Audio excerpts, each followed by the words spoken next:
basic issues, right? Let's say we're gonna squat and our knee hurts, okay? This is basic voodoo floss you can get on Amazon. You could YouTube voodoo floss and floss areas. Kelly Starrett has a book called The Supple Leopard. There's also another guy called Smashworks on Instagram, and he's another great one. So with this, try two areas. Try wrapping below your knee, right under the patella tendon. We're just gonna wrap it onto itself and make it nice and tight. Leave it on for about 2 minutes. And once you have a desired level of tightness, you could just hold it, or you could just kind of wrap it into itself like this. So you don't have to hold it. You could bend this in your leg, or even just holding it like this. Leave it for 1 to 2 minutes. Test it out, see how that feels. Sometimes if your outer quad gets too tight and too built up, your kneecap will start pulling over to the tighter muscle, and then you'll start getting some tracking issues. Like when you go to extend your kneecap, you'll feel like it's not feels like a little bit of pain. So if you do more work for the vastus medialis on the inside, you do more foam rolling on the outside and kind of loosen up the outside, a lot of times it resolves itself. After you wrap that, see how that feels. If your kneecap or knee still kind of gives you some pain, wrap it above the knee.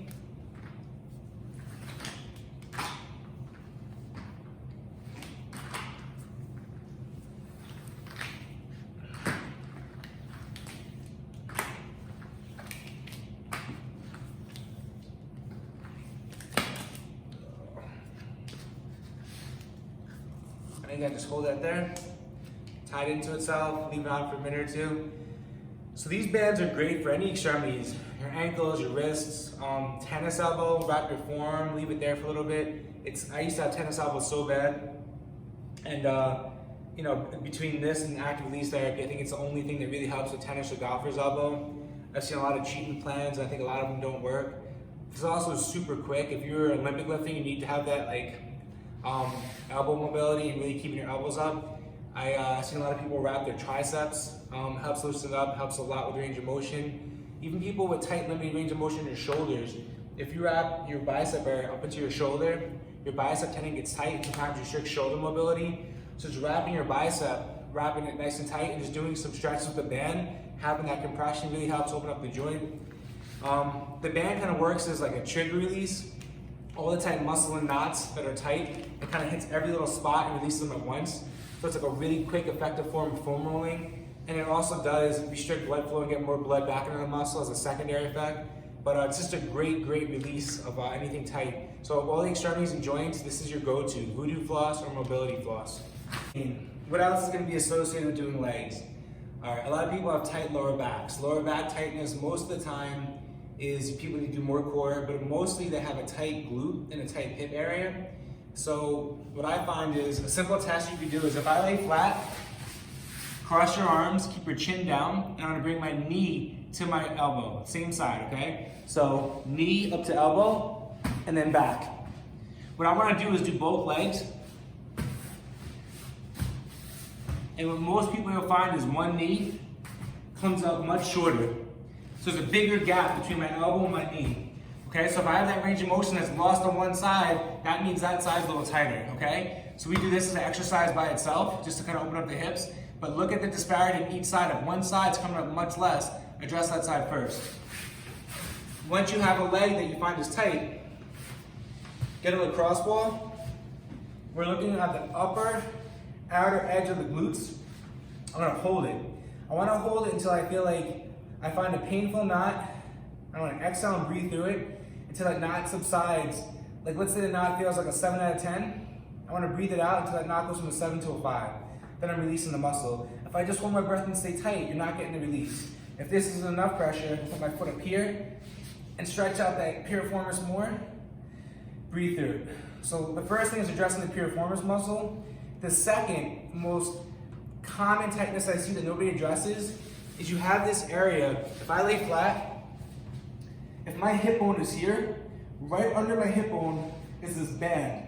A lot of physical therapists or massage therapists refer to as quad 4. It's the intersection point of a lot of different muscles. So as I bring my knee up, my hip flexor, my psoas, my piriformis, it all ties into under this line. It's hard to get, okay? So what you have to do is you have to lift your knee up because that creates some looseness in the area. Get the ball under your hip bone, okay? It's hard to find. it's gonna be almost more towards the front side, okay? Almost like where your groin and under the hip bone meet. Now what we're gonna do is bring the knee up slow, and you're gonna floss out that area, create pockets. And you're gonna have to find where that little painful spot is, hold it there, and breathe through it 10 to 20 deep breaths until you feel like that spot resides. And again, straighten out your leg, and then rebend it again, and anywhere along that pathway that hurts, you hold it, okay? Come on the front side a little bit. You can come more on the back side, but I'm flossing out the area, looking for the pockets that hurt. So again, you wanna roll out where your sciatica nerve is, on the upper outside of your butt, and then under your hip bone, you wanna follow that whole pathway. So if I bend my leg, that whole crease, I wanna roll that whole area out. When that's nice and loose, and the hips are open, then you can kind of keep your arms open and come back and forth. And a lot of times, you'll feel your lower back crack and readjust itself, so you can kind of readjust your pelvis.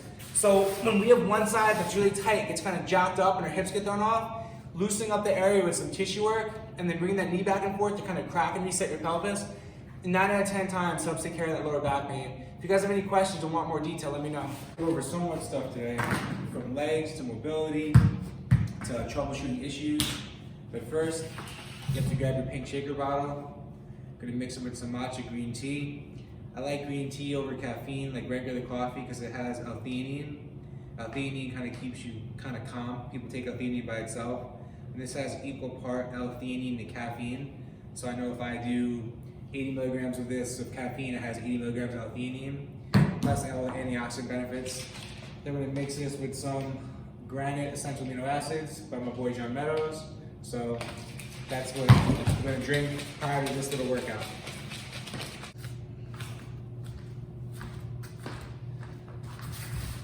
The last mobility exercise I like a lot is just doing spinal rocks.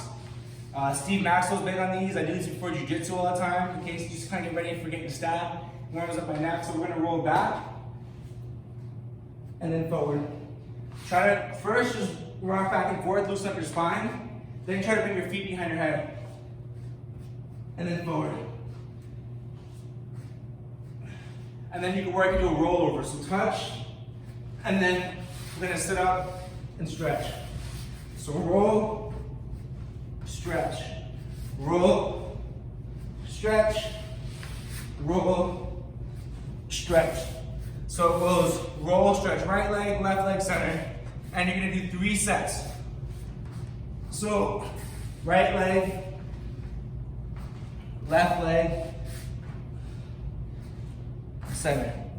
3 sets of 3. And the last area I like to warm up is just making sure people have good ankle stability. So stand on one leg. We do this on a Bosu normally, or like an unstable surface, but for right now, one leg's planted, chest up, butt back. Use your free leg, and we're gonna go front, back, side, side. Front, back, side, side. And work that rotation 5 times on one leg. This is just for ankle stability on the standing leg. After you do 5 sets, front, back, side, side, now do nice slow one-legged deadlifts. Come down, touch, and then back up. Nice and slow, touch, and back up. Do this barefoot so your ankle can really work to find stability. But I find when people do this, they get their ankles nice and stable. It makes the whole rest of squatting much better. A lot of times if people have tight ankles or tight calves, they go to squat, they can't sit back, right? They come up on their toes. So the first part of this is keeping your calves nice and loose, making sure you can sit back. And the second part is what we did over there, is thoracic mobility. I don't want to be like this, okay? If I'm like this, that means my hips are loose, but my mid-back is tight. I want to be here, okay? So chest up, heels flat on the floor, like this. Now my mid-back is loose, my calves are loose, my hips are open, and I'm here. We want to make sure that when we're squatting too, everything is tracking properly, right? If I come down and this is coming in too much, that means my glutes aren't firing. So I want to push my knees out, creating a wedge, making sure my glutes are activated. And that's where we're going to take us to warm up mobility 3, which is going to be using a band. So pull your feet apart, turn your toes out, come up nice and high, squeeze your butt, and right back down. Do 15 glute raises with the band. Then, keeping your feet apart, bring your knees together and back out. And we're gonna do hip abduction 25 reps. Okay, to make this harder, get your feet wider. To make it easier, bring your feet closer. So 15 hip thrusts, followed by 25 hip abductions for 3 rounds. Guys, here's another one. Get a block, put it against the wall, walk your toes to the wall, chest on the wall, turn your head. Your arms are gonna stay on the inside of your thighs. Slide down the wall, pushing your hips back till you can touch the object and come back up. Do that for 3 sets of 10, keeping your chest glued to the wall. If you find that too difficult, then all you're gonna do is move your toes off the wall a couple inches, chest goes to the wall, and now it's much easier. So the way you make this harder is get your toes right next to the wall. Now you need the most thoracic mobility. Keep your chest to the wall, touch the block, and back up. This is great to warm up before you do squats. Try to do 3 sets of 10. Again, you can move your toes off the wall to make it easier at first, but this is a great way to kind of get your mid back in that squatting kind of type of exercise. I think this is the most important glute exercise you can do as part of your warm up and mobility. So I want to form a triangle with my 2 hands on my leg. This leg's out to the side. I'm not like this, I'm down. And this toe is in line with this knee. I want to do 10 leg raises up. At the 10th, I want to hold it 10 seconds. I want to do both sides. A lot of people have really weak glutes, and then you're going to see this is super hard. So 10 leg raises up, 10-second hold. We do that for 3 sets. And then the other thing we're going to do is side plank position. I want to fire my adductors, okay? So bottom legs up, we're going to be in a plank here, hips forward here, okay? I want to hold this 20 seconds on each side. So your adductor is like a secondary hamstring muscle. If we keep hurting our hamstrings, a lot of times we get weak adductors. So we're going to fire up our adductors. Remember, the legs planted, it's not like this. Hips up, knee up. 20 seconds, 3 sets, each side.